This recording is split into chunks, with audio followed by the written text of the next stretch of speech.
You have seen the drama of the whole world coming as you wake up. The waking state brings you a whole drama of intellect level of experience. Then it brings you experiences of your sentiments. Then brings you to the practical reality of how the jobs, how things are going. All these come. All these go. Deep within, you are beyond ego, beyond mind, beyond intellect. Unaffected, absolutely untouched. Until you come to discover it, you are either a sadhaka or you are in the world process. Having discovered it, you have attained the purpose of your existence.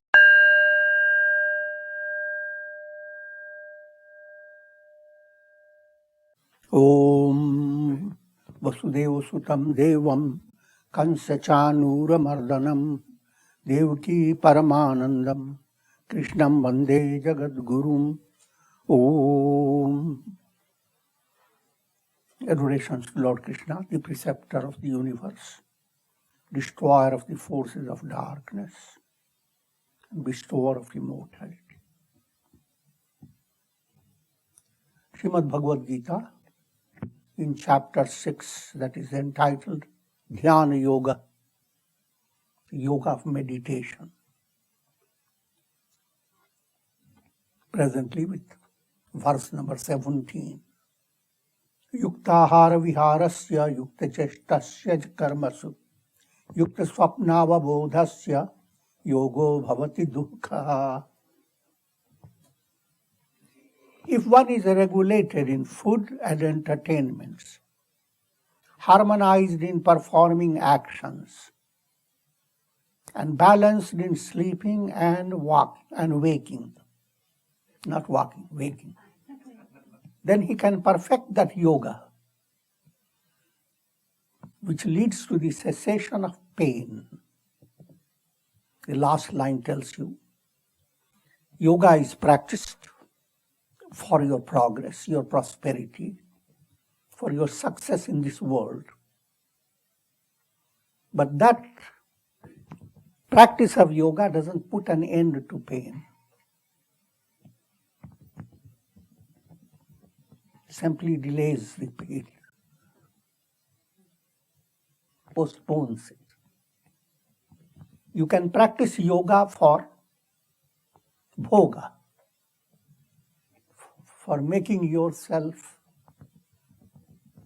happy, joyous, according to your egoistic vision.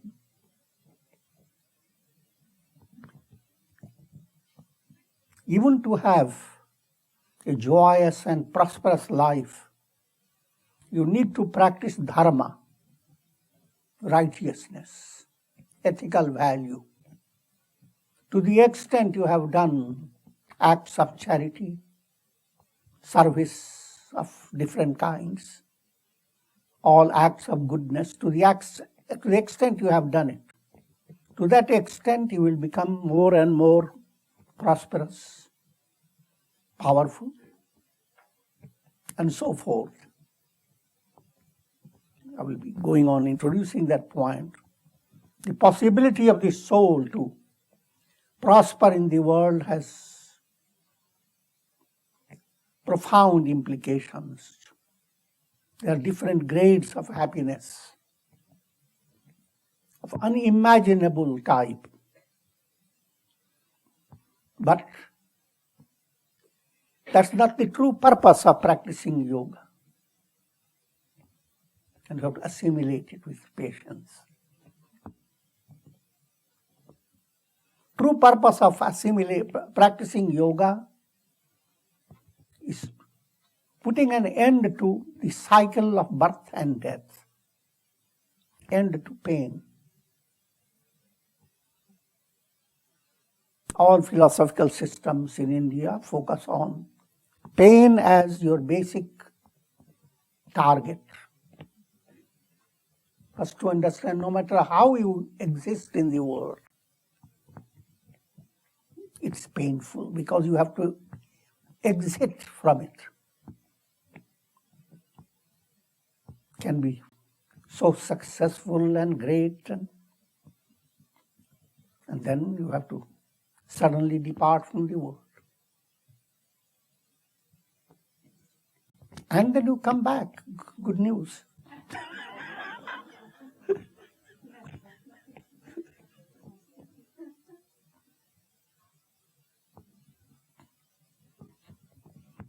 You fake your departure.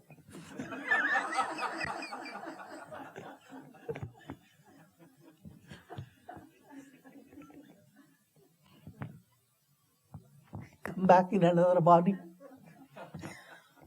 with different parents, with a different set of relatives.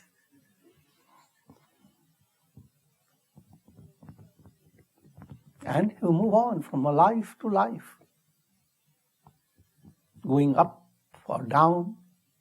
Led by dharma, you move up with greater scales of prosperity, power, glory, fame, name. Or by adharma, negative karma,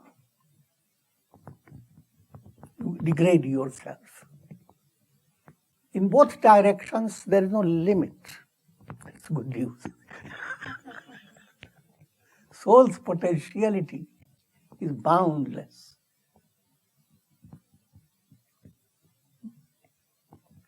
How deep can you go into the depths of hell?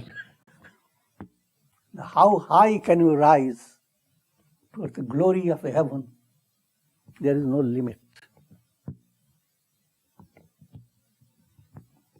And start with the mantra, I am spirit. You are not the body, so you are not counting upon bodily strength. Not counting upon the strength given by you by your relatives or by the political system. Strength, you came with the strength that's nobody's business. Strength that comes from God Himself. And your all movements are manipulated in a divine way according to your karmic process. All through you are deep down responsible. Nobody else is responsible. So as long as you go on finding faults in others and feeling that others are responsible for your misery will never terminate.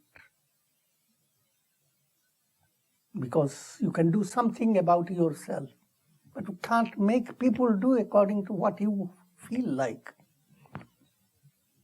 So if that is the attitude, you are just moving in a world of shallow values. I will not lead you too much to that direction, but it's good to understand all these points. Bhoga and apavarga. You practice yoga, you become healthier, mind becomes more positive, and you can begin to have a lot of success. But will that success put an end to your pain?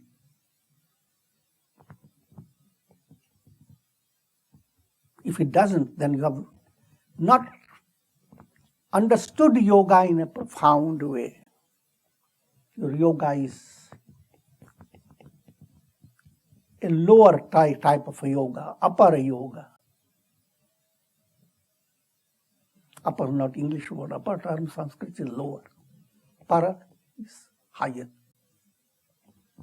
In brief, if you become deeply involved in yoga, a true yogi, yoga means union with God. You attain union with God. What does union with God means? Disunion from the world process.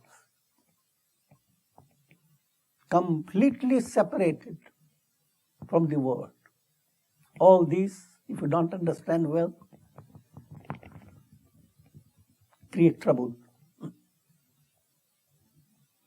When you wake up from your dream, what makes you wake up from the dream? You're completely separated from everything that was in your dream. If you have even a needle point of land from the dream, you are not liberated.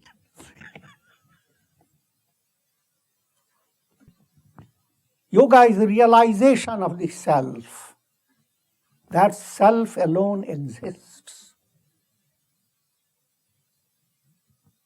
I am that am I. And in that realization, there is an end of all sufferings. And that's the purpose of yoga. And yoga, to be true yoga, means integral yoga. Yoga that is touching 4 aspects of your personality, enriching them, and in the view of integrating your whole personality, each aspect is led to develop in a profound way. And that point has been told, and those 4 aspects, your action. How do you do your duties in daily life? That's the most practical field of yoga. It gives you the basis of your spiritual ascent, as well as it gives you the examination. Are you really ascending high? Field of action. In the field of action, in day-to-day duties, if you are not handling your works with peace, you are constantly in contradiction. And in order to resolve a contradiction, you create more contradiction. You are upset in your office. Come home, you make everybody upset.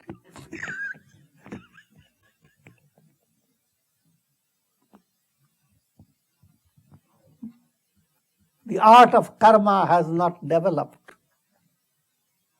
Skill in action, that is the most profound aspect of being a yogi, as well as a religious person. All talks of religion and various views do not count if you cannot express it in your practical life. And expressing it in practical life demands developing a totally different personality. The personality should become like a sandalwood tree, always giving, no dependence on the world. The world comes to hurt you, you say, shabash, fragrance. Adores you, perfect. All this, I'm leading you to a very high level, but its goal is always has to be understood. Whenever you start a journey, look at the pole star, even though it is very far. But you have to keep that pole star of goal. The goal is that mind should not become overpowered by grief. And it should know what causes grief. What causes grief is your inability to control your anger, your hate, and your dependence on the world on the basis of delusion. All these become the basis of your grief. In day-to-day life, how can you have a spirit of sincerity within yourself and do all your duties on the foundation of truthfulness? That again, I will not lead you that way because that's a profound subject. You have to turn to Mahatma Gandhi for that. No matter what type of job you are involved in, Satyam, Ahimsa, Brahmacharya, Never give up sincerity, especially with yourself. To some extent, fool others, doesn't matter. Don't fool yourself. Because if you fool yourself, you really become foolish. And that's the ahimsa, truth. And that is another name for brahmacharya, which means your mind is not being molded by malas, impurities, lust, anger, greed, hate, all these are impurities. Your mind is constantly dominated by these. Then you are not moving towards Brahman, the goal. Brahmacharya is not one or two things to be done. It is a whole project of changing your conduct in your thought, in your word, in your deed, so that you discover your true identity. Aham Brahmasmi.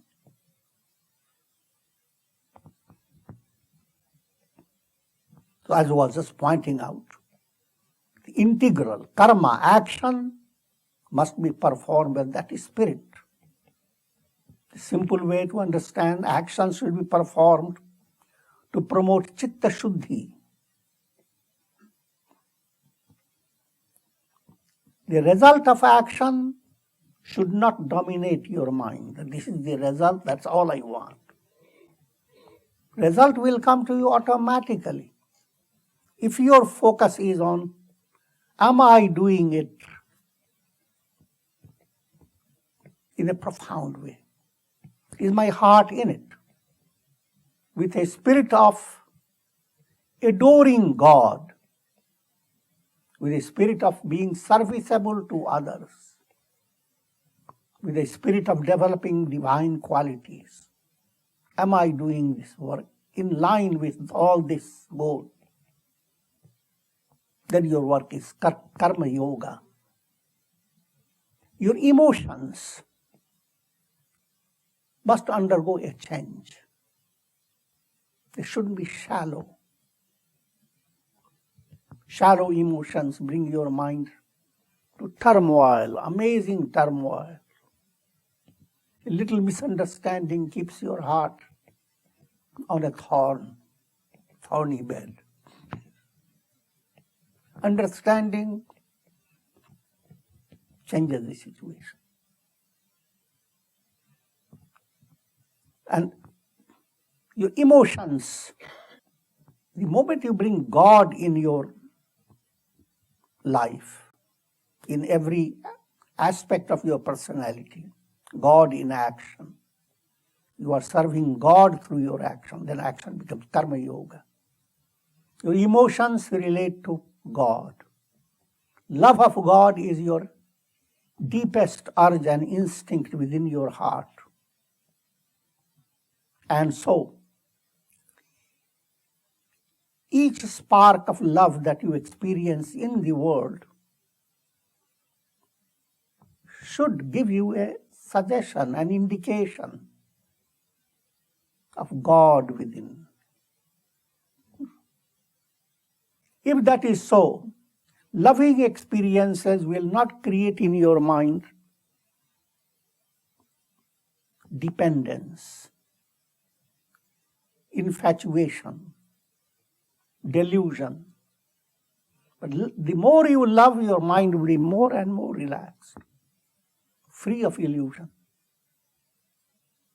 Your intellect will shine brighter and brighter. A life lived with love, there is no boredom in it. A life lacking love is just a stream of misery. As love enters your life, sadhana becomes very simple.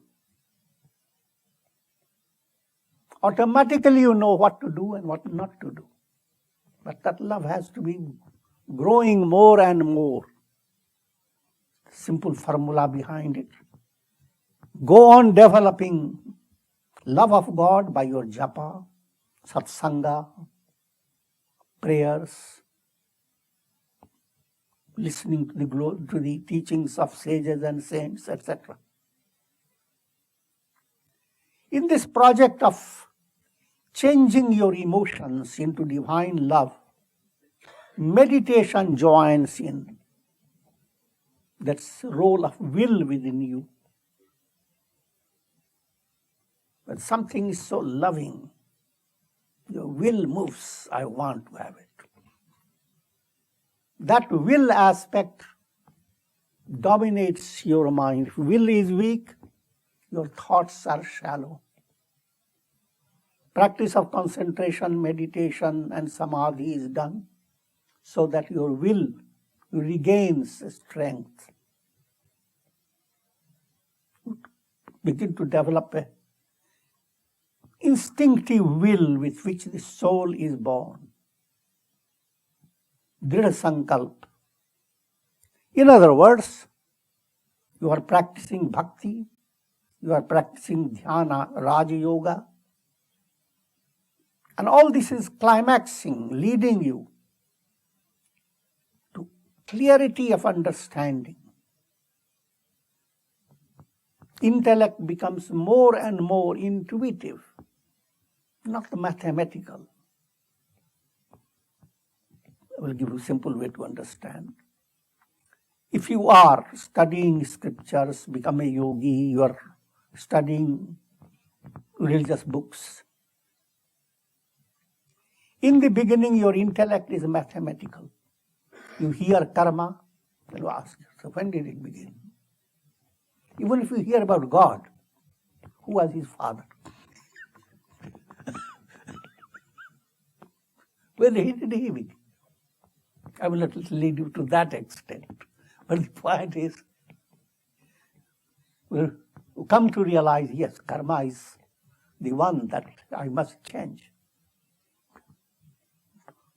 And now your mind goes into the study of how karmas have pursued you. Karma from the past life. And there is a whole volume about karma. And that's the big problem. How much can I be sincere and prayerful? And how much actually can I dissolve from that load of karma? Mind being very sharp mathematician, he says alpha little. You face a life of despair. That no matter how much I will do, the karmas of mine are so many. Even God doesn't know. But instead of being mathematical, you develop intuitive vision that in spite of all the load of karmas, in spite of all negative things you might have done, you are a ray of God. And God is described to be all-powerful. In this direction, allowing any soul to be left in misery perpetually, ignored to be destroyed, that God cannot do. His all-mighty strength in that area has exception to the rule. He cannot exercise his omnipotence because every soul is a ray of God. And when that vision begins to dawn, that's called vichar, jnana has started developing. You are not an entity, an object in the midst of objects, but you are a ray of light emanating from God. To the extent you move towards God, you begin to discover amazing, just like to the extent you allow the sunlight to come into your dark room, even a little hole in the building or a little opening of the door, immediately you see what happens to the darkness. all the calculations, how long the darkness has been, how many eras have passed, doesn't matter. How many difficult things darkness did, doesn't matter. The ray of light drives them all away. You emerge bright, stripped of all karmas, stripped of kama, all desires, rending the veil of ignorance. Emerge, I am, that am I. Shake hands with the sun. You are no longer a reflection. When the chitta is withdrawn from all sides, this is what I mean by when chitta is withdrawn from all sides and focused on the self. When you have come to that vichar level, yoga, Dhyana Yoga, the yogi becomes free from all desires pertaining to the objects of the world. That's the climax of the integral yoga. Then he is called yukta, established in yoga. To give you more scriptural information, 3 points have to develop within you: Tattvagyan, Manonash, and Vasanakshaya. Tattvagyan means a profound understanding. Who am I? Your intellect must work upon it.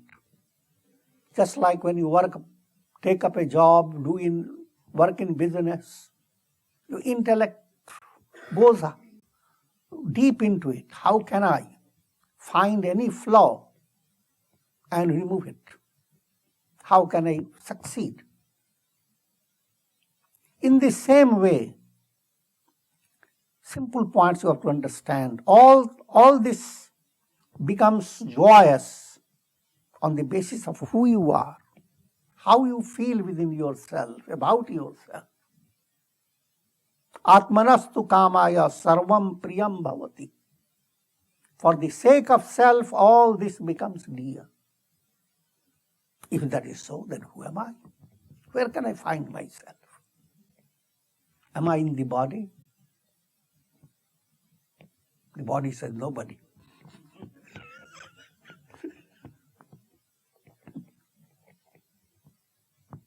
Am I in the vitality, pranas? Sometimes with a lot of energy, sometimes little. Are you in that? No. Are you in your sentiments? Are you in your ego? Ego that people hug with such intensity. When you go to sleep, you take ego away just like you remove slippers away from your feet. Ego slips away. And you are. You have seen the drama of the whole world coming as you wake up. The waking state brings you a whole drama of intellect level of experience. Then it brings you experiences of your sentiments. Then brings you to the practical reality of how the jobs, how things are going. All these come, all these go. Deep within, you are beyond ego, beyond mind, beyond intellect. Unaffected, absolutely untouched. Until you come to discover it, you are either a sadhaka or you are in the world process. Having discovered it, you have attained the purpose of your existence. It is the goal of all religions of the world. Yatha deepo nivatastho nengte sopama smrita yoginom yata chittasya yunjato yoga matmanaha.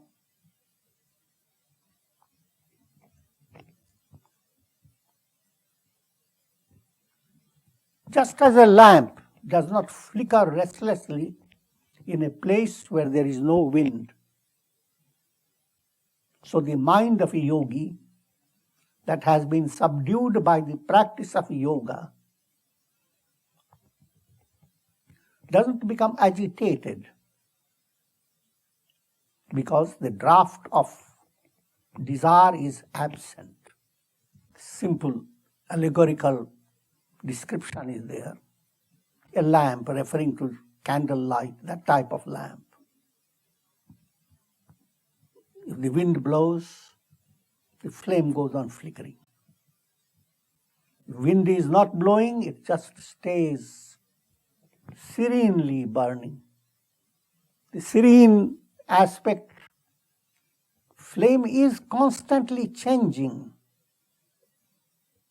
but it is changing from similar to similar. And that creates a reality of its own. When your mind moves from similar to similar, Viveka Bhavana within you begins to unfold. Viveka Bhavana is intuitive vision. I am that. I am that is your deepest reality. The soul's deepest urge is to discover, who am I? All this life, all this struggle is a drama to accomplish that. If that is not accomplished, all your accomplishments are just accomplishments in a dream. Now, what I was trying to say, in order to allow the joy of Vivek enter your mind has to have a taste of the intuitive radiation of the absolute self. I'm trying to give you subtler understanding of difference between distraction. Distraction will not allow you to have that touch of intuitive reality. With a distracted life, you do not conduct yourself according to Vivek. Once you begin to conduct yourself according to Vivek, rising Vivek, your life begins to improve. It becomes really cultured and moves Godwards, becomes saintly. Hindi sayings, Vivek se barto. जो कुछ भी काम करो, whatever you करो, do it with Vivek. Vivek term is subtle. Viveka Buddhi or Viveka Bhavana has been brought out in the scriptures in a very allegorical way in mother worship. Viveka Bhavana has been presented as Goddess Saraswati. Shumbha and Nishumbha, two demons, they saw her. They are very powerful. The whole world was under their control. But once they saw Shumbha and once they saw Saraswati Devi, all their possession, etc., became empty for them. They became so fascinated. But only thing they didn't know how to deal with it. In their mind, Goddess Saraswati is one of their possessions. So they started pleading with her and all those tricks, and then ultimately battling against her. And they were destroyed. When ego-based mind wants to attain wisdom, having realized a little sniff of wisdom little sniff of Viveka Bhavana has given you such wondrous taste, why not have it, all of it? Why not have that enlightened state, fast, quick, with muscles?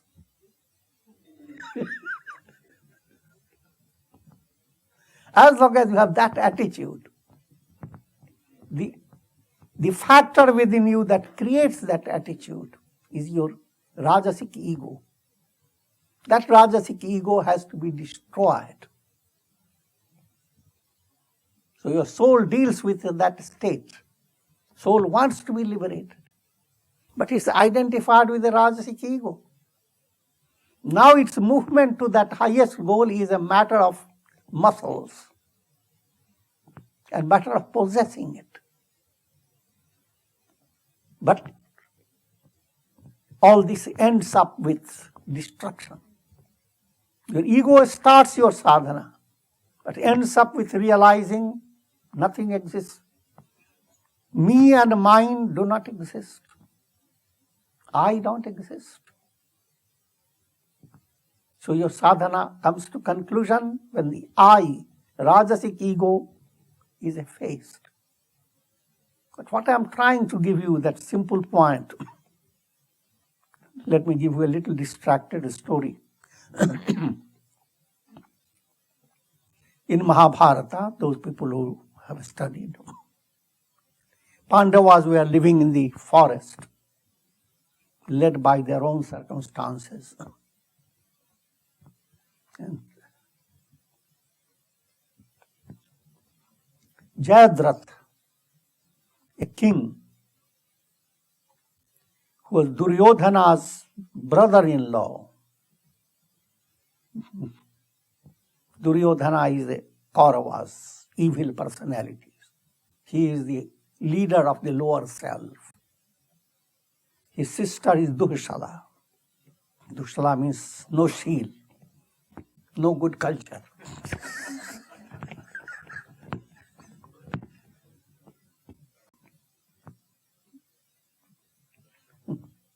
Her husband is Jayadratha. Jayadratha is one who just wants to have victory, by hook or by crook.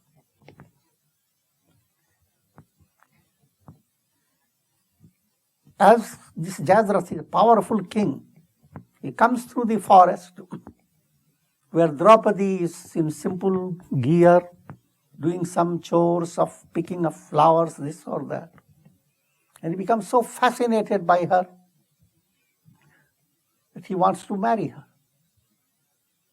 And without going into too much detail, he says, when I have seen Draupadi, all women of the world looking like monkeys. Don't get upset. Nothing to do with women or men.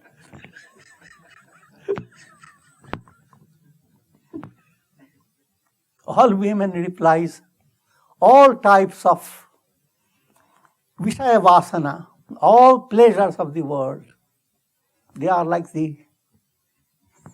the people go after. But all Vishaya Kamana becomes like ugly face of a monkey. Because all Vishaya desires, they create distraction in your mind. Everything that you enjoy ends up making your mind distracted. So that was the statement.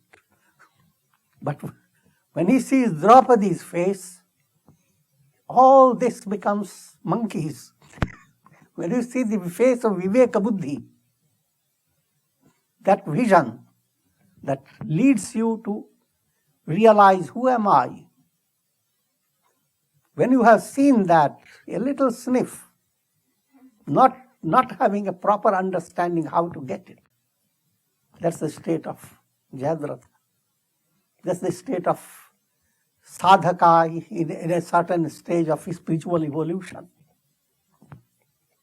The world has been dragging you constantly. But once you have, through your meditation and samadhi, a sniff of what joy comes by Viveka Bhavana, the feeling that goes with revelation of who am I. Once that sniff has come, all Vishaya-based feelings, they become monkeys. Pure, shallow distraction. Alpam. You have seen the Bhuma. See, now we can understand. Little point can be elaborated. And that's the purpose of those so many Puranas, Mahabharata, Ramayana, so many scriptures, so many stories. Behind those stories is not to give you stories of ancient history. Present history is enough.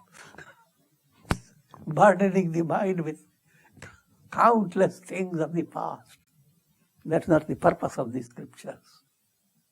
But to give you subtle insight into the way psychology works, mystical psychology. So once the mind has become free of distractions, now it has glimpsed the joy of having Viveka Buddhi. Concentration leads you to meditation. Meditation gives you a greater view of Viveka Buddhi. Meditation leads you to Samadhi. And now we are moving into transcendental movement. Ego becomes effaced. In simple way, what you are being told is restlessness of the mind. That's a great burden experienced day by day. And mind has to work. It has to handle frustrations.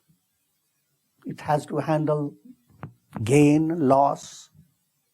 But while handling all this, if you could allow your practice of meditation to catch a little glimpse of Viveka Bhavana, that memory of that face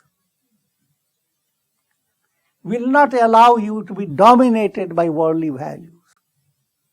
Worldly values become little monkeys. Try to see the difference between distracted mind and mind enjoying concentration, serenity, ekagrata, one-pointedness. One-pointedness shouldn't be taken literally.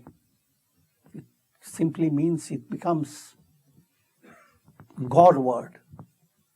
Of course, God is one. So your point is one towards God. But at the same time, practical, disciplinary stage, the definition is there. Mind is running all over. Find an object of your concentration first. Focus your mind on that object and more properly be initiated into mantra, have form of God as your focus of concentration. Allow your mind not to run wild all over, but just go over the form of the Devata. And that way you are gradually bringing the mind from wide distraction towards concentration, one-pointedness. That one-pointedness undergoes changes. First focus of one-pointed is Sagun Sakar. God, who is viewed, who can be seen as a symbolic personality with form. And along with form, he has countless attributes. And that becomes your first step in real spiritual sadhana. And it begins to support your life. Next step, your mind moves away from Sagun Sakar to Sagun Nirakar. Form moves away. Qualities of God abound. Qualities of God are abstract. You experience peacefulness. Can you describe how does it look like? You experience joy. How can you describe it? You experience inner expansion, kindness, generosity, tenderness, all types of feelings. They have no form, but they are more real than things that have form and name. God moves away from gross aspect to subtler aspect.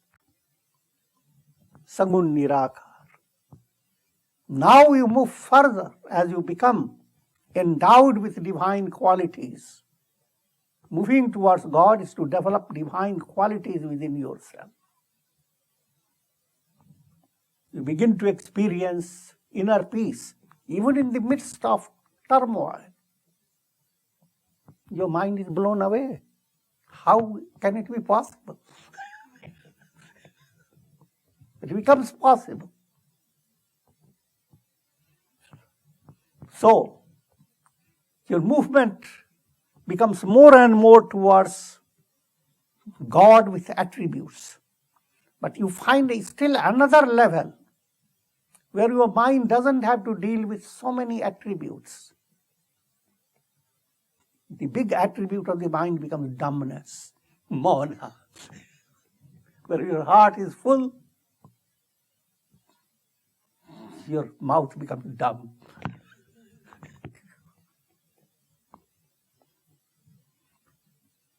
Joy and thrilling experiences, they leak out through your tongue with many eloquent languages. But when that profound experience comes into your heart, your tongue doesn't know what to do. So you get into nirgun nirakar, profound depth. In that depth comes union with God.